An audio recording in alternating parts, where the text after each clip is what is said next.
So, as always, it's a huge thank you to our corporate partners and our partners for making ARC360 what it is and enabling these webinars to keep the industry updated on what's happening out there at the moment. So huge thank you to BASF, BMS, CAPS, Copart, Emacs, Integral, Enterprise Rent-A-Car, and there's the new kids on the block, Mercer, Nationwide Vehicle Recovery Assistance, S&G Response, and Sherwin-Williams Automotive Finishes, as well as our partners, the Green Part Specialists, Indasa, and the Innovation Group. Again, as always, it is custom that we display and read out the disclaimer on these webinars, again, just to provide these panelists with a little bit of protection, if you like. So the views and opinions expressed during the following webinar are those of the individual contributors and do not necessarily reflect the official policy or position of the contributor's employer, organisation, committee, or other group or individual. Please respect all contributions, and we encourage you to join the conversation via the interactive functions available. Okay, as if by magic, here I am. So thank you very much to Andrew Eade, Network Strategy and Cost Manager of First Central Insurance. We've got Kev Thompson, Commercial Manager of CAPS, and we've got Lee Wallbank, Managing Director of IRG. So great panelists lined up, some very different perspectives in terms of what's happening out there in the industry at the moment and different sort of conversation points to go on. But I'll come round, just allow you to a brief introduction in terms of who you are, kind of, current state of play, but don't delve too deep because we'll come on to that. And just to introduce yourself to those who are not accustomed. So Lee, if I'll come to you first. Yeah, Lee Wallbank, Managing Director of IRG. We've currently got 10 of the 11 sites open. The Bridgend site is what we class as prestige, and that's the only site that isn't open at the moment because we've moved all our prestige into Pontypridd, which has just reopened from the flooding.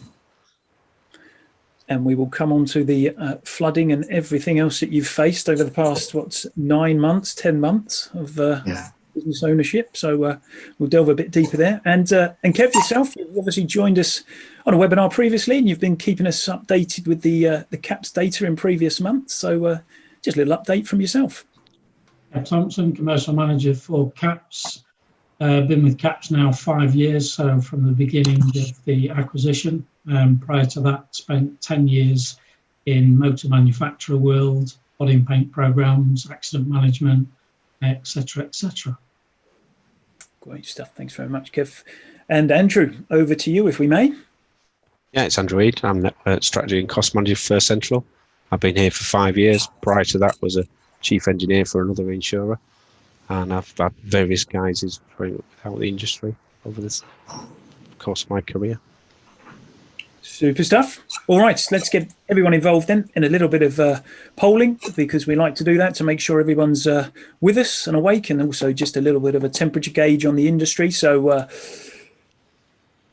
here we go. So September, have you experienced a change in claims volumes over the past few weeks? So bi-weekly now on the webinars, we're just gauging this.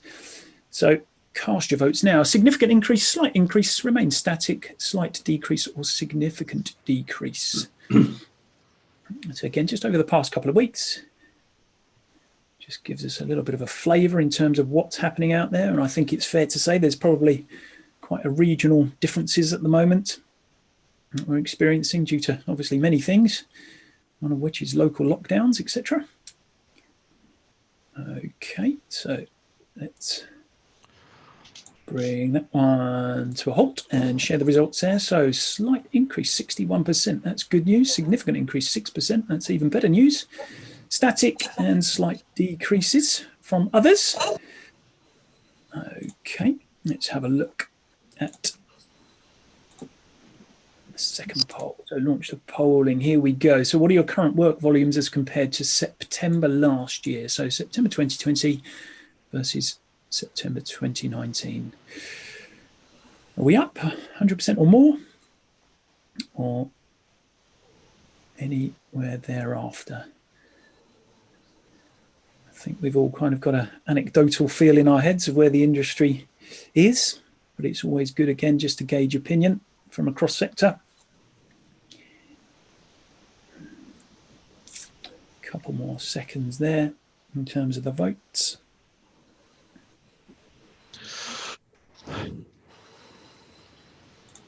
All right, and there's your results. So 70 to 80%. The majority, 42%, claim that. And again, higher than that. Looks good. So what are we at? 24% below that at the moment. Fantastic work. And I'll just go on quickly to Q4. So we are on the cusp of Q4. And again, we gauged this at the start of September in terms of the last remaining 4 months of the year. Which one do you see is considered to be the milestone for the business? Back at the beginning of September, 43% said it would be October, 21% November, 8% December. Let's just see if that has changed at all. Again, obviously a big consideration right now is the end of the furlough scheme as of the end of October. New initiatives out there to replace that, or at least provide some support thereafter. Okay. Again, a couple more seconds there. If anyone wants to cast a vote.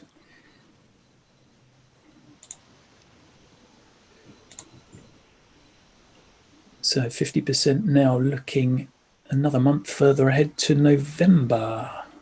All right, super stuff. Let's leave those there for the time being. We'll draw back on those at some stage. So I'll come to you first, Lee, because you've probably got quite a story to tell in terms of the past, what are we, 9-10 months now. So management buyouts, start of the year. And I'll let you tell the rest of the story from there on. Yeah, we completed the management buyout on the 31st of January. Had a good couple of weeks, and then we had the flooding that hit us in the 2 sites in Pontypridd on the 16th of February, which wasn't ideal. That was on the Sunday. We had to transfer 52 staff to different sites overnight, which was a bit tough. But we got through it. Staff moved. We had some that left because they didn't want to travel, which was probably to be expected. You always have a plan for maybe losing one site, but losing the 2 was tough. We got through it for a bit, and then obviously coronavirus and lockdown happened a month later. We considered closing the business fully, as probably most people did, but we had 800 vehicles on site in the group, and we said we'd stay open and try and get as many of those back as we could. Part supply became the biggest issue, as I think everybody saw. And I think come the end of March, then 1st of April, we made the decision to furlough. I think it was 82% of the business. So we kept Cardiff open pretty much in full. We just lost the night shift.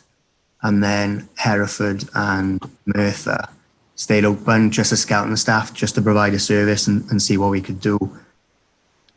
So we moved what cars that we could complete and fix them from there then, really. So as volumes slowly increased, we started to bring staff back again, as everyone did. But it gave us the opportunity to look at processes, to look at efficiencies, and again, as everybody did, look at the positives we could draw from it. So the 4 of us, I mean, we've worked every day. We haven't stopped. We've had the claim and Pontypridd going on, refurbing the 2 sites and sorting all of that out, whilst also trying to bring people back in work. And we made a decision that we didn't want to make redundancies. I don't think anybody does, but we wanted to try and keep everybody in business, which we've done so far. We haven't planned on making redundancies.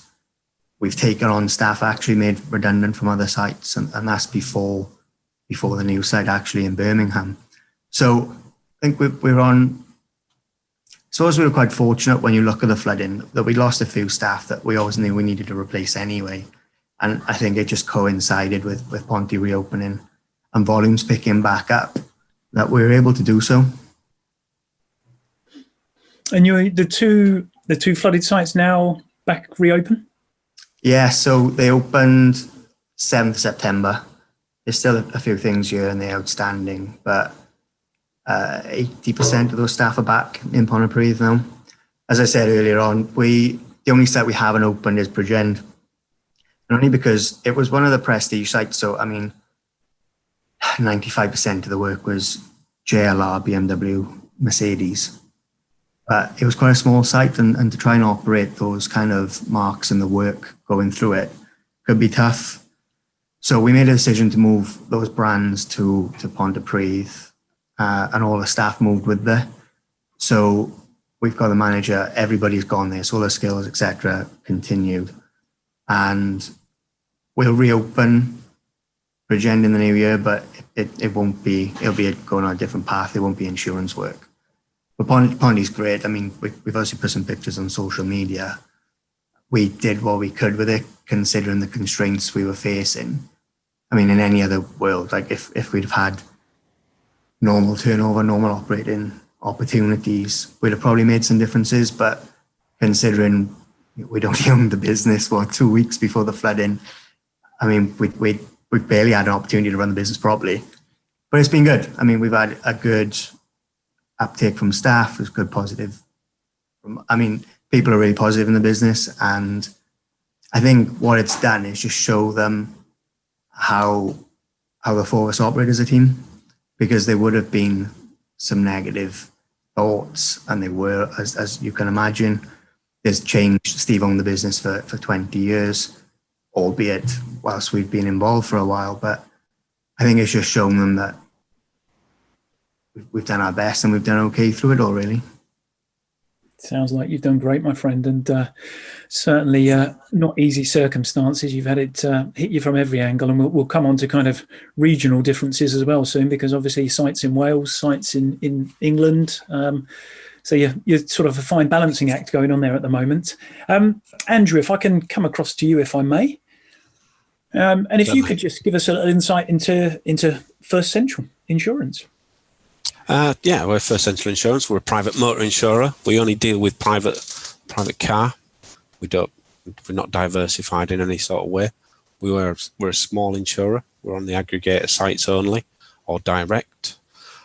We've hit some quite significant milestones this year, and whilst in pandemic, we've had our highest policy count ever, live policy counts, and we're slowly pulling ourselves towards 700,000 policies. So we're moving up, and we've got very good organic growth, which the group's putting us for. I suppose from our point of view, the pandemic caused quite a lot of challenges from the office point of view. All our non-customer facing staff, around about the week before the announcement came out, we all moved to working from home, where we can. And when the announcement came out, everybody went to work from home.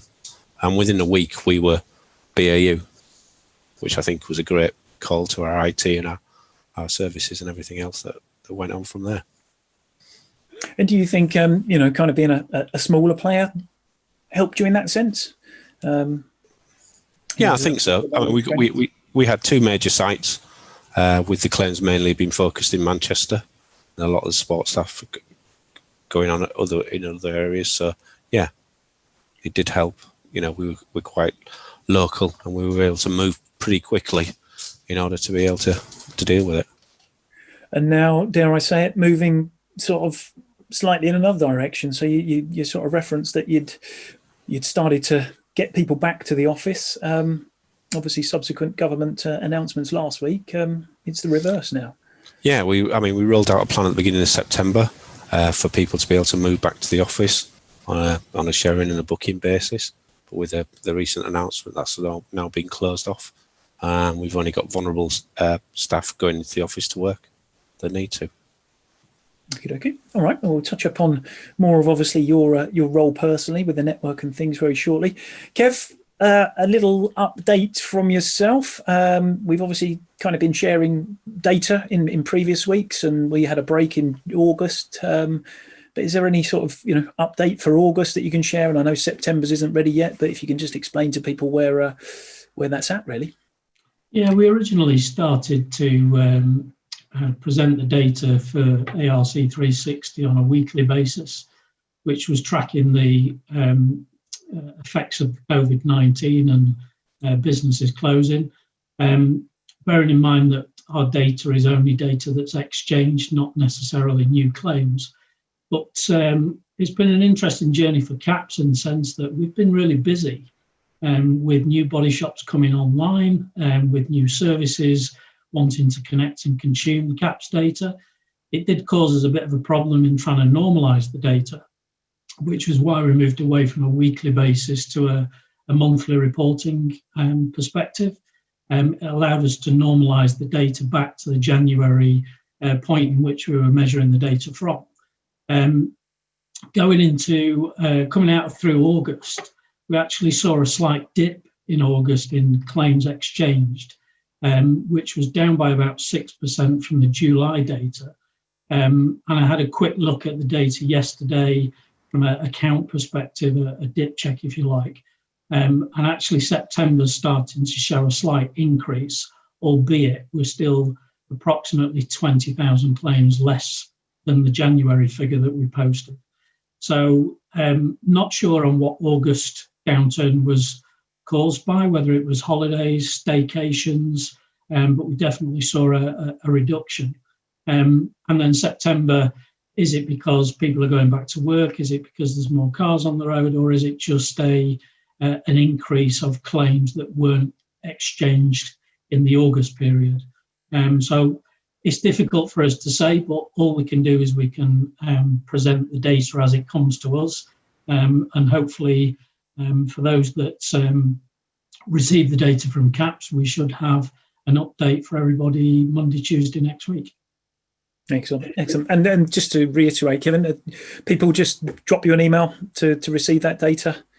Yeah, we've got about 100 and odd people on the distribution list at the moment, but yeah, just send me an email. You can either come to me personally or go through contact@caps.co.uk, or even go through to Mark Hadaway, who can pass your details on to myself.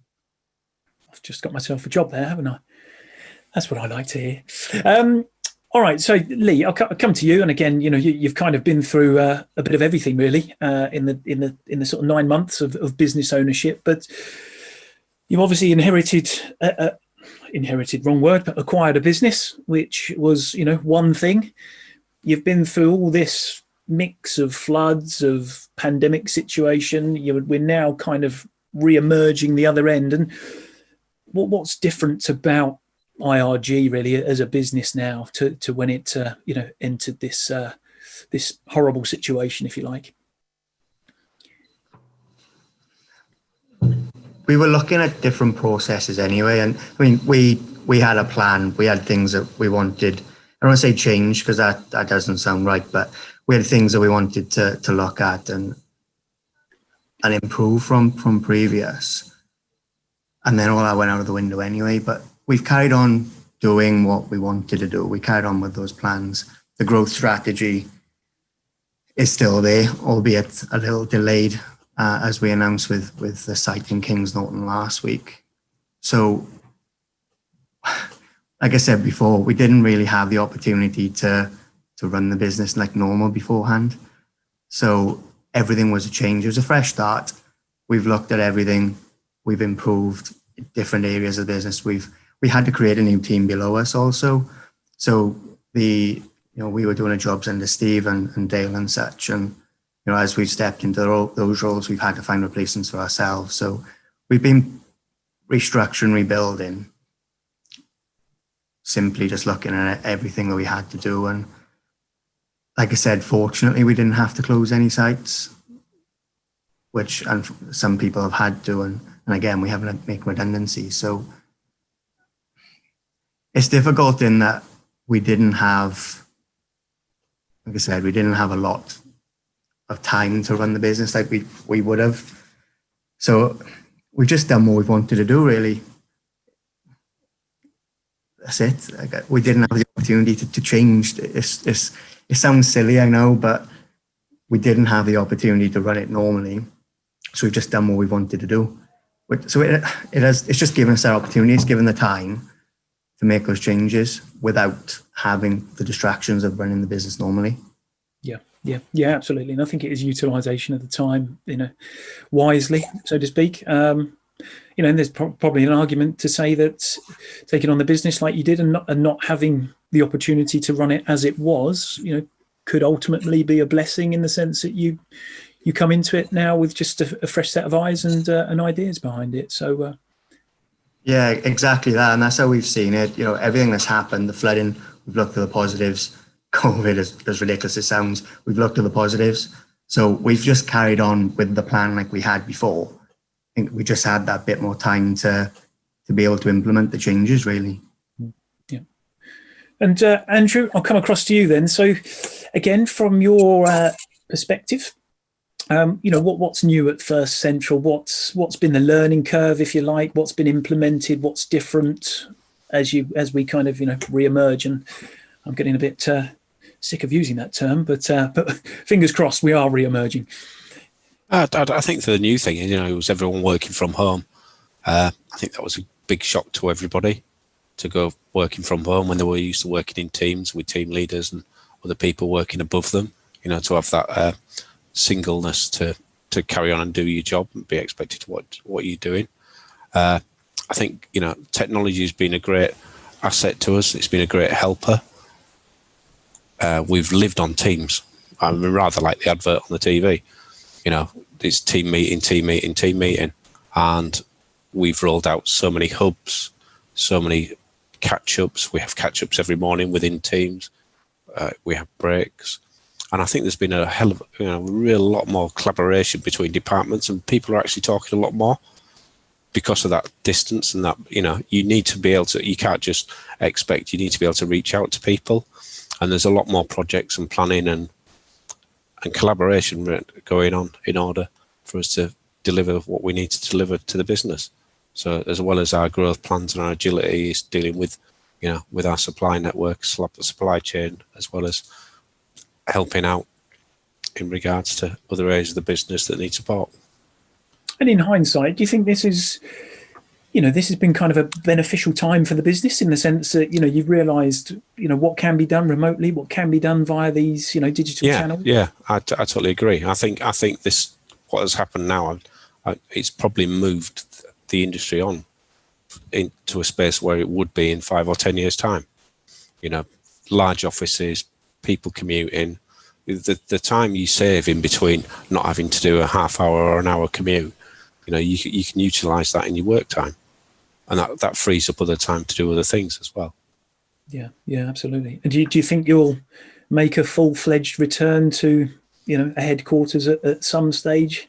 At some stage, I think we will go back. We've recently purchased or moved into another building and had it refurbished in Haywards Heath. So we will move back into it partially. Whether or not that's on a full-time basis, I'm not sure. I mean, with the company expanding as it is.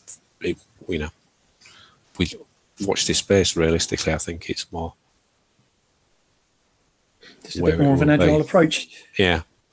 And Kevern, you've Kev, you've obviously experienced it yourselves in terms of the uptake of technology and more adoption of CAPS. We're all talking about technology, implementing it in different ways, whether it be use of Teams, Zoom, whether it be kind of, social media marketing via websites and things. Now, from your perspective, again, what are you learning there at CAPS about how the industry's communicating or wants to communicate for the future? So it was interesting to hear what Andrew just said then about living on Teams. I've had 3 meetings this morning, Zoom, Teams, and back on Zoom. So if you were to ever think about buying shares in a virtual platform, January, February would have been the ideal opportunity. But I think, again, picking up on a point that Andrew made about technology and being 5 years in front of where we should have been. Technology, without a doubt, has been tested, will continue to be tested. And the good thing, and I will say this because I'm in a technology business now, but technology, without doubt, creates efficiency if used correctly. And I think where we spent 5 years on trying to gain credibility for CAPS, taking some of our vision and strategies that were created by the National Advisory Council. We will remain agnostic, so it means that we will connect anybody to anybody, subject to the correct protocols, of course. But also, we want to make sure that the industry has connectivity amongst itself, and that connectivity needs to be transparent. Yes, there are still people that operate systems within our industry today that restrict connectivity, but I think where the industry is starting to move to is looking at technology as a future innovation, not just something that's 10 years in advance, but something that they need today. So I think where we're certainly seeing CAPS, and we've got a huge development roadmap yet to go at, is not only just connecting what I call the top to the bottom, the insurer work provider layer to the body shops, but actually considering how CAPS can facilitate almost a horizontal connectivity. So as an example, we've seen some insurance companies now starting to use incident management companies, and for them to deploy work to a network. And in order to do that, coming to the likes of CAPS, to be able to exchange the data directly from an insurance company to an incident management company, and then using CAPS again to deploy that down to the body shop. And one of the unique things that we can do is we can return that information from the body shop to as many people that want to consume that data with the right protocols. So we can send updates back to the insurer as well as back to the incident management company at the same time. So we're definitely seeing a massive increase in the adoption of technology.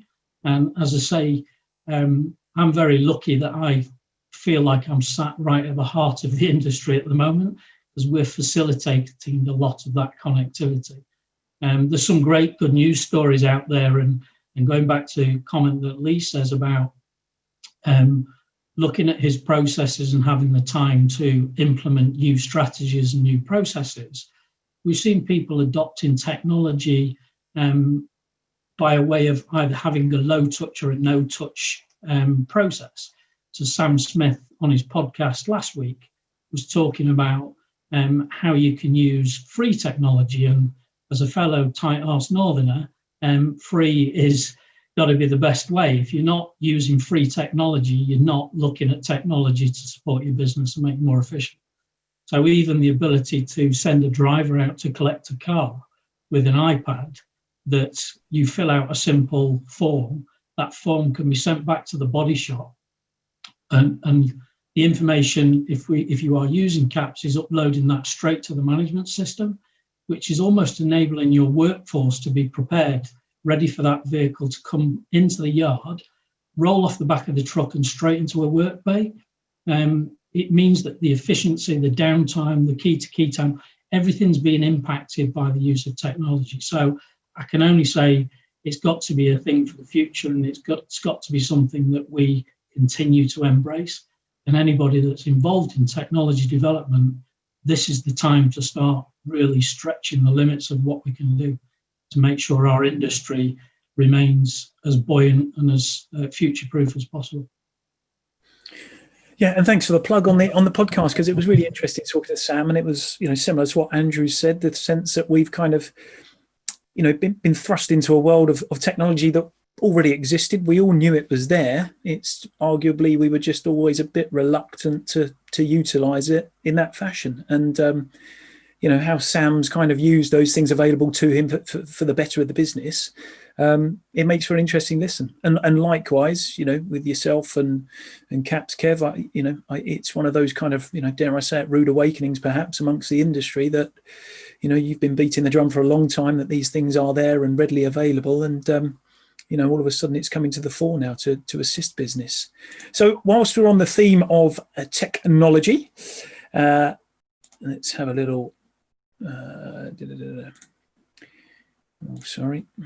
have a little, look around. And so little questions on tech then. So technology has undoubtedly proven itself as an enabler across the claims sector in recent months. Do you see it as a core investment across all areas of business moving ahead? Yes, some aspects, or no? And then question 2 for those voting. What, if any, do you see as the business-related constraints of greater technology implementation utilization? You've got multiple choices there. So is it financial? Is it skill sets? Is it time? Is it knowledge? And by that, I mean kind of, where do we start first? What's the best thing to invest in first? Trust.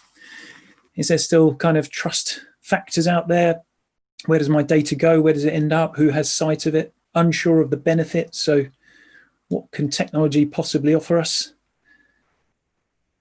Or is there the other one that we've got all the technology we currently need? So again, we'll just give everyone a little bit of time to cast a vote there. Be interesting to see where we're all at in terms of mindsets. All right. So here we go. So what have we got? 61% believe yes across all areas of business, 39% some aspects. What are the restricting factors? Skill sets, 50%, interesting. Financial, 43%. Time, knowledge, so where do we start first, or what do we go with first? Trust, and unsure of the benefits. I'm going to pull you on that into that one, Kev. Where do you want to take us with those results?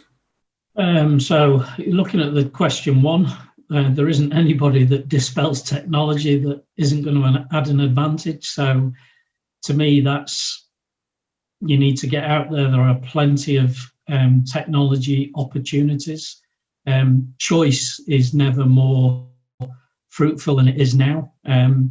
Don't be bogged down with, just because I've had this system for a number of years, that's the only system that's available.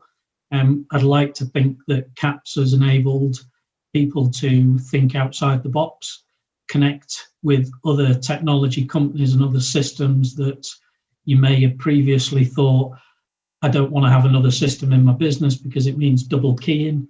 The whole ability of CAPS is that we can connect these systems and this technology to your body shop management system. So in effect, you have one input station, and that should then fuel other systems. And when I say that, we've got system providers that have joined CAPS that facilitate workshop operation efficiency planning. We've got other companies that have joined us that help with the triage and collection and delivery of vehicles. And again, going back to that scenario, if you can gather all of this information on an iPad and have it returned back to the body shop via secure link, then your receptionists, your workforce already know a lot more information that's available to them simply just from collecting the car. And vice versa, you can return that information back to the customer through a DocuSign invitation. So the customer's not had to handle any paperwork. You've not had to process any paperwork as a business. And that information is electronically available then to not only the customer, but also to your work providers and insurers. I think one of the aspects that we've not completely tapped into yet, we talk about it, the industry, or as forever, as long as I've been in the industry, has talked about the customer, yet we still don't bring the customer into the incident or the repair process. And yet every single customer carries one of these. There are companies out there, likes of Service Certainty, are doing image capture now. Again, we can bring that through CAPS and land that in the body shop management system. But we've got to start to look at technology where the customer is part of the process, not as an end result or the provider of the keys when we take the car off them and bring the car back to them. You know, we forget that the customer is at the scene of the accident, is the first person there. So if they can capture images at the scene of the accident, that's got to help claim staff. It's got to help third-party liability claims. And even to a point where an estimator, if you can see those images, helps them understand what type of damage that they should be looking at versus what are they being told is damaged as part of the incident. So I think we have the ability to bring all of this data into our peripheral vision, if you like. We just need the best way of being able to communicate that throughout the supply chain that we're working with. But I think it's definitely looking at those polls. people want technology. They've seen that it's improved. You don't know until you try it.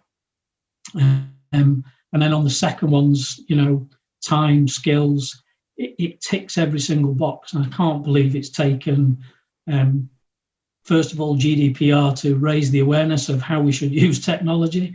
And then secondly, COVID-19 to force us into a technology thought process. But great for me. Very nice too. Now, Lee, I'm going to come across to you on that piece. So, certainly on the second question there, we saw mentions of skill sets. We saw mentions of obviously technology implementation, how it can benefit processes or production. You as a brand, you're kind of a new brand, if you like, or certainly seem to be, a young brand, if you like. How's your view of, technology and all these things across the business? Are you looking at different skill sets? Are you looking at different type of people within the business? And how are you utilizing it to assist your processes there? Yeah, I mean, Kev's absolutely right. We've tried images, and to service into the image proof we tried several years ago. I think it was a pilot with Kevern actually. And it was probably a bit ahead of its time then, because you just couldn't get the buy-in. It's also trying to understand, work with the customers to get the images you need, because you'd be surprised on how many insurers wouldn't accept those images actually. So you'd need to do a pre-estimate. You'd have the images, and then you'd have to get the car in anyway to get the images, to get the authority. So it was absolutely the right thing to do. Part of the new process for us is we ask every single customer to provide us images, because Kev's right, they all take images when they have an accident. Everybody does today. So by providing us those images gives us an head start. We try not to do pre-estimates anymore. So we ask every customer for images only to get an understanding of damage and part supply, especially today with parts being back ordered, unavailable, etc. The last thing you want to do is bring a car on site, need a bumper, and then either arrange for the car to go back or have it on site for 2 or 3 weeks looking for parts. So we do follow that process only to get an understanding for parts today. We've actually been using an app for technicians to take images through repair for a while. And skill set's an absolute must, but the need for change from technicians, from staff, has to be there. I think we're probably one of the worst industries for change. No one likes change, and to try and get them to understand the benefits of it, ridiculously, it is so hard. Like we've just bought tablets for every single technician. They've got one each now, because we were constantly getting damaged. No one was taking responsibility. So we've given them a tablet each, and that's purely their responsibility. And we've been working with our management system, and I know a few of us have, on digital job cards. So you don't have paper job cards anymore, because as everyone will get the struggle, especially BSI shops, signing job cards, making sure they're done through the process. It's all mandated then. So as they're clocking on jobs, as they're taking their time, they're having to sign an audit as they go through the process. So it makes things a lot efficient, a lot easier for everybody. There's audit functions behind that then for equipment and such. So it is absolutely the right way. And I think this has pushed us down that path, not just in our industry, I think generally in the UK, but it's made a massive, massive advantage and push us all down that route now, as Kev said. Andrew, if I can come to you and with your thoughts around, the use of technology, the skill sets required, the relationships it can create, or the efficiencies as well that it can drive. What are your thoughts from an insurer perspective there? I think there's several things we can look at. I mean, from the digital journey to what you provide to suppliers and what you sort of consume when it comes back in. I mean, if we look at the sort of the front end, we're using certain aspects of a certain, shall we say, estimated system in order to help us with our F&O decisions. Since putting that in and integrating it with our claims, we've reduced our total loss ratio into the network, so we're putting less rubbish into the network. and only providing repairs in there. And we've done that it was just over 10%, which is great. From the other side, we're looking to move forward and move into a more digital platform with Eade, with customers providing us images. We can receive images and pass them on at present, but we don't tend to do that. We tend to do that where an insured may have the preference to retain salvage on a vehicle that we deem total loss at the time, where it's an older vehicle and light damage, so that we can ascertain what the damage is and what salvage category it is. And I think, taking up on Lee's point, images are great, probably help you understanding the damage on the vehicle and might help you with your workshop loading. Doing an estimate from them and getting it pre-authorised is a bit of a bugbear from my point of view. Creates more supplementaries and more havoc within the engineering function or the authority function than is probably required, and drives a lot of inefficiencies for us all, I think, realistically from that sort of point of view. So I think there's a real opportunity, I think, for a lot of collaboration between insurers and work providers and repairers in order to be able to pass all that information through, like you say, and also, that will only benefit the policyholder or the customer. Yeah, absolutely. So it sounds like it's all there. It sounds like we've just got to kind of somehow join the dots. Yeah, just get the dots joined together. Really interesting times. Now I'm going to move on just a little bit in terms of kind of the wider industry. Now there's obviously plenty happening. Lee, you yourself, you've just recently opened up a site in Birmingham. We've seen other groups open up individual sites. We've obviously seen the change at Nationwide. We've had AGL announce a £15 million investment in their body shop kind of unit or side of things. So are all these things kind of just inevitable, and this was going to be 2020 anyway, or have events kind of influenced the way the market's moved, and has it made it kind of more agile? Are we in a different space essentially than perhaps we were when we entered 2020? Kev, you want to take that one for us?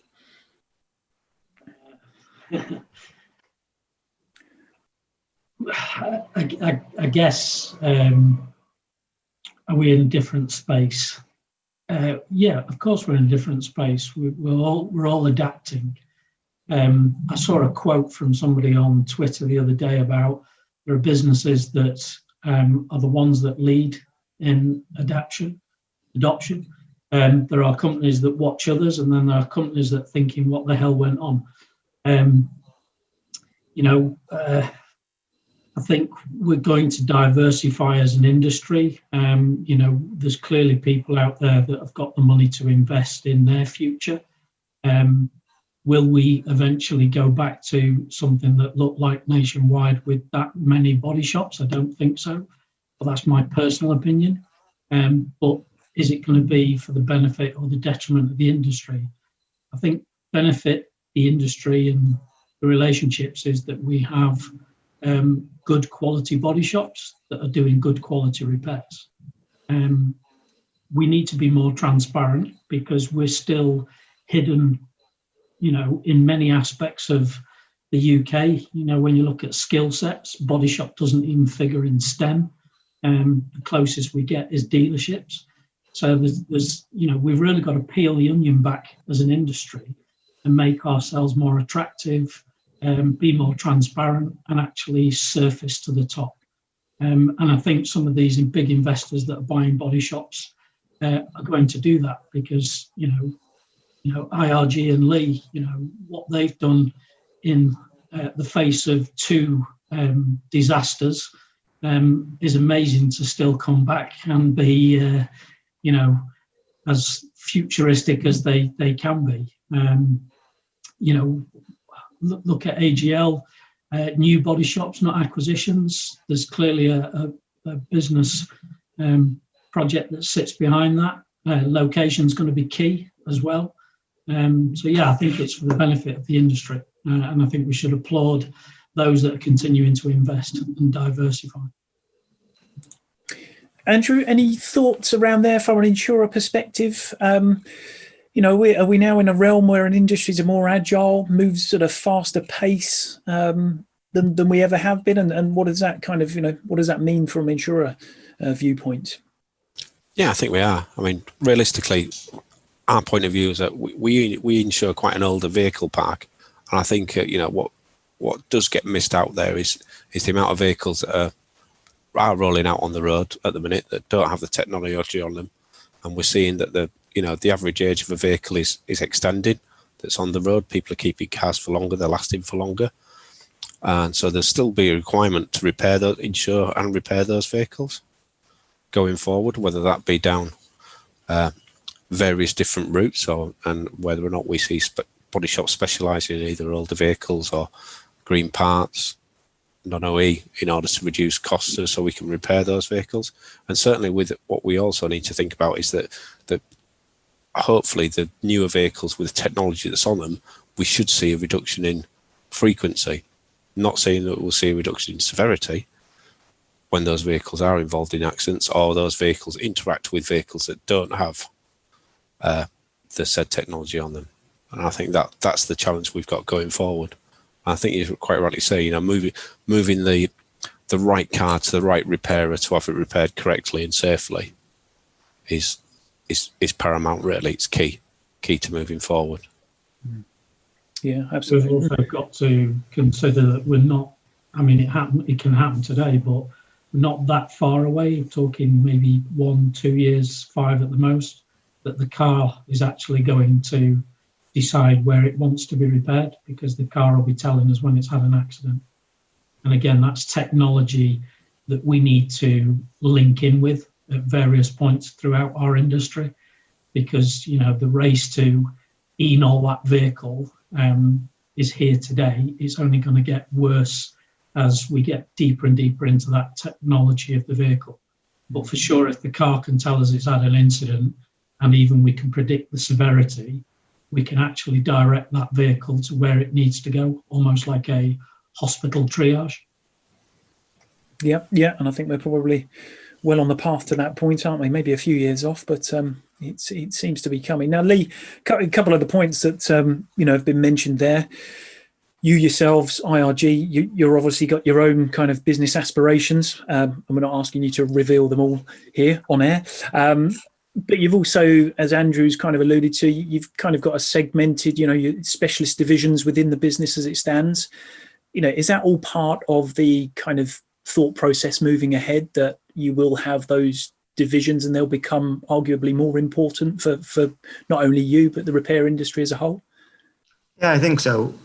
We recognised probably a few years ago when we tried to separate express from your conventional repair. And then about 3 years ago, we created the LCV centre, the van centre, because as most body shops will know, you have a long wheelbase Sprinter that comes into the shop and it just blocks everything up. That becomes a priority, which shouldn't happen, but it does because we need the space. So we separated Prestige, Express, Commercial, etc. a few years ago for efficiency. Each departments have different efficiencies, and by separating them makes it more efficient. So it absolutely works. We do that in our call center. All of the notifications come in. We ask the customers F&O questions, as most do, and we try and find the right place for the right repair at that time. And that might not be purely on Express, Conventional, Prestige. It still comes to customer choice, preference, availability. We're not the only ones, but we've got a couple of night shifts that, if the customer needs their cars back quicker or overnight, vans, etc., it offers more opportunity to customers and provides a better service. 2020 for us, it hasn't changed our aspirations, far from it. We have our growth strategy, we have the plans that we want, and we know the areas we need to go into, and we've been asked to go into. All it's done for us at the moment is just delay things because we've had everything else to juggle. But, Kings Norton was actually planned to come on 6 or 7 months ago. Even with the MBO going on, it was actually due back end of last year and it was delayed because of the MBO.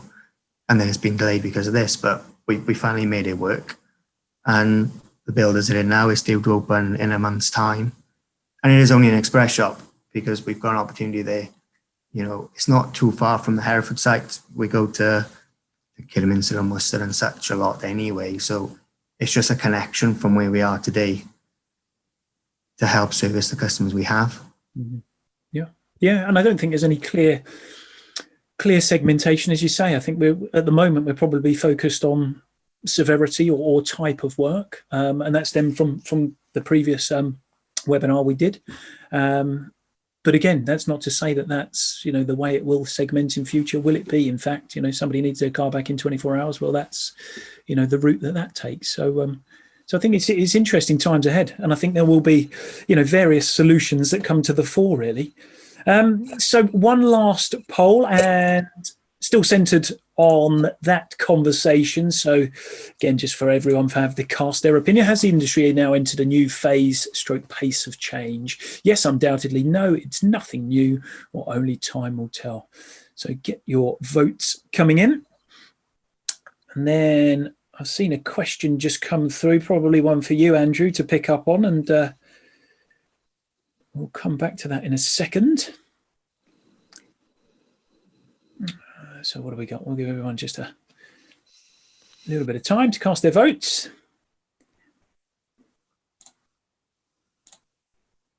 So there we go, 82%, undoubtedly. Hold on to your hats then. Looks like we're in for an interesting ride. Okay, so just picking up on the question there then,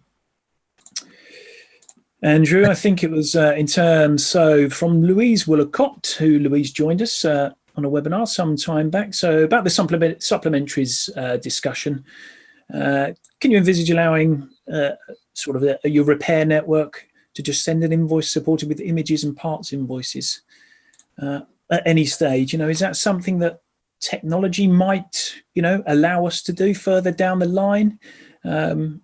You know, not necessarily speaking for First Central, but from an insurance perspective in general, what, you know, how would that play out? Is that a possibility? Yeah, I don't think it's not a possibility.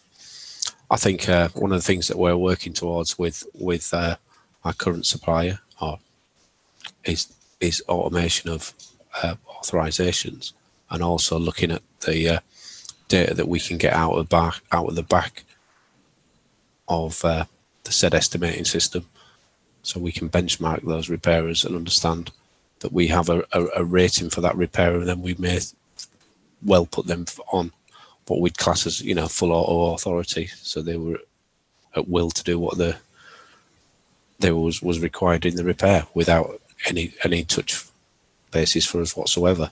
I mean, we're quite switched on with what we do at the moment. I mean, we do automatic reserves into our claims files, so we're reserving correctly from when we authorise repairs. So I don't see it as being no. It's something that might come in the future. At the moment, we consume a lot of the data in regards to the repairs in order to help us with our underwriting strategy as well. So.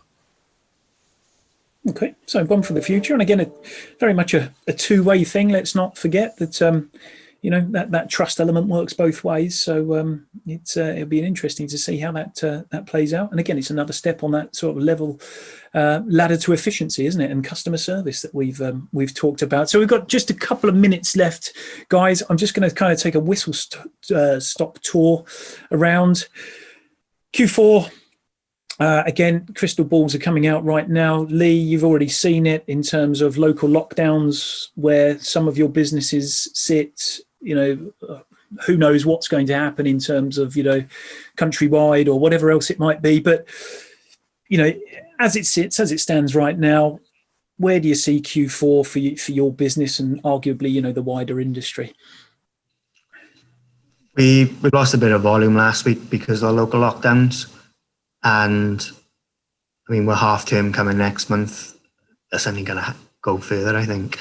We actually had our best week the week before last. We went to about 64% of pre, which was good, but we're late 50s again. So I think we're probably going to, average around that late 50s, 60s, probably until, well, definitely whilst local lockdowns are on. And I suppose no one knows how long they're going to be. 6 months has been mentioned, but I think that they make their decisions within a day and they're lifted or in lockdown the day after. So we take it day by day, week by week, see what we can do. And just hope for the best, really. I think where we're at today, we're okay. Even with the volumes we have today, we're fine. So all of the extra volume just helps us to grow, obviously, and invest where we need to. But if we stay where we're at today, and I think we probably will, then I think we'll be fine. The schools are the big thing. I mean, we've seen a massive rise when schools went back, when kids went back to school. There's lots of traffic on the roads, but I think there were different times throughout the day. But that rush hour, that timing to go back to school has obviously created more claims for us. And providing, so long as kids are still going to school, I think we'll still see decent volumes.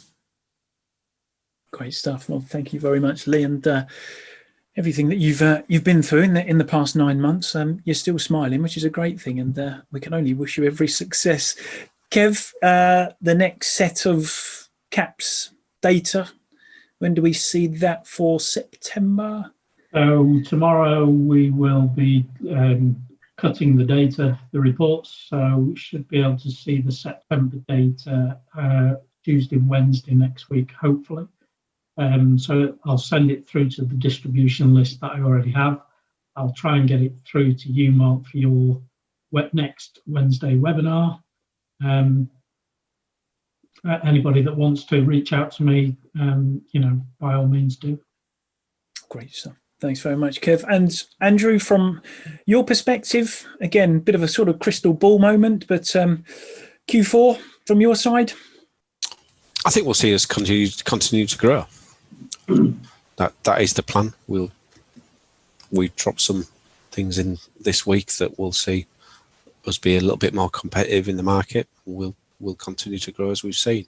I mean, from a volumes point of view, because of our growth in our book, we are actually sitting at higher volumes than we were in January pre-COVID at the moment. So from our point of view, it's looking very, very rosy. It's good to hear. What a nice way to wind off a webinar, which arguably is not focusing on the greatest time in the industry, but certainly lots of opportunity out there from everybody, finding our feet, looking at new ways of doing things. So thank you very much indeed for joining us today. Lee, all the best, and wish you every success for the future. Keep us posted on what's happened next, what happens next. Kev, look forward to seeing the CAPS data in the coming weeks.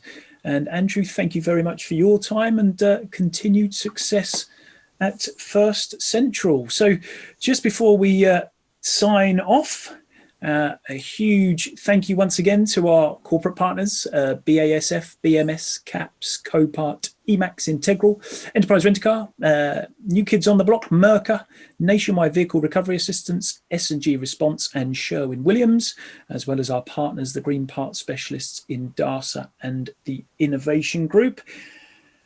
Thank you very much for everyone who's joined us today. Really, really appreciate your time. It's great to see everybody sending those messages. Let us know what you thought of the webinar, any feedback, either in the chat now or email me direct. And again, if anyone wants Kevern's data in the coming week, then again, I will pass on that information.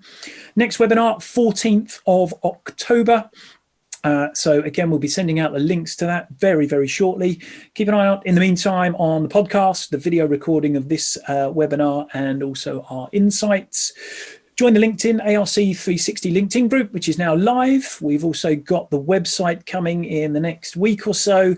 And also from ILC, we've got the Claims Tech event on the 4th of November. So keep eyes peeled on that. All digital from here until the end of the year for obvious reasons. So, there'll be plenty more to come from us. But huge thank you, as always, to everybody. Take care, everybody, and we'll see you again soon. Cheers, guys.